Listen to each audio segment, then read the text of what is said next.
Okay. Oh, marami. Marami. Because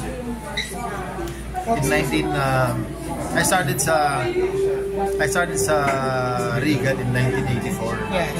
Dito, same house. Dito ako nagsimula. So, unang in-offer sa akin yung mother yung script ng Scorpio Nights. Talaga? Oo, bagong artista. Sabi niya, sino ka na? Daniel Fernando na? Sabi niya, basahin mo to. Baka gusto mo to. So, binasa ko yung script. Becky Galiaga? Dogs. Hindi ko kaya. Ganun ba? Sige, balik na kay mother. Bumalik kay mother.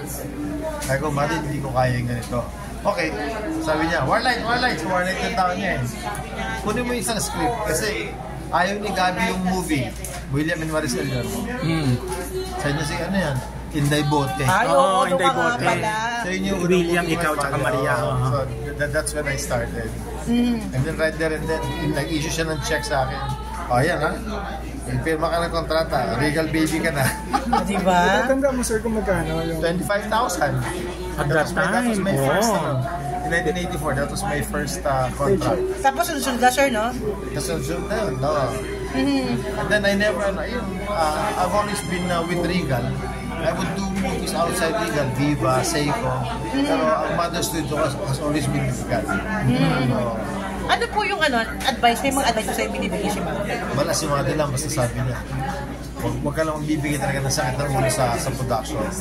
And yun ang may masabi ko, siguro sa karamihan ng artista, ako yung isa sa mga konti lang nagbigay ng sakit ng ulo sa production. Paging professional palagi. Kailangan talaga. Kailangan po may commitment. You really have to stick with that, to that commitment. Ano yung naka-eccentric na nakangasa mo kay Marlo? Yung anecdotes. Mga first 6 months ko na pagbisita dito kay Mad, nakita ko siya na nambabato ng telepono, sumisigaw, tapos biglang pagkasigaw dito, biglang pagharap siya, ay, tumatawa na siya ulit. Bipolar lang. Very eccentric. Parang bipolar siya. Ganun. So dapat really a fantastic woman. Magaling talaga. And yun, talagang pag inalaga ka ni Mother, alaga. Nagkaroon ba kayong tampuhan nun, sir? Wala. Never kami nagkatampuhan ni Mother. So I'm very happy. What I can say is I am not Richard Gomez without Mother Lily. Siya talaga yung nag-develop sa akin na maging artista. Walang iba, siya lang talaga. At sir, napakalaki ka wala sa industriya ng pagkawalan. Anong reaction mo nang malaman? Kasi it was very sad. Nagkamamatay lang ni Father, di ba? So after 1 week, yun ang nag-iway. It's very, very sad. So tinawagan ko si Lucy kagad. Si Mother, bumatay. Yun nga, sa niya, kita nga niya kagad sa news. But you know, her memory will always stay inside my head.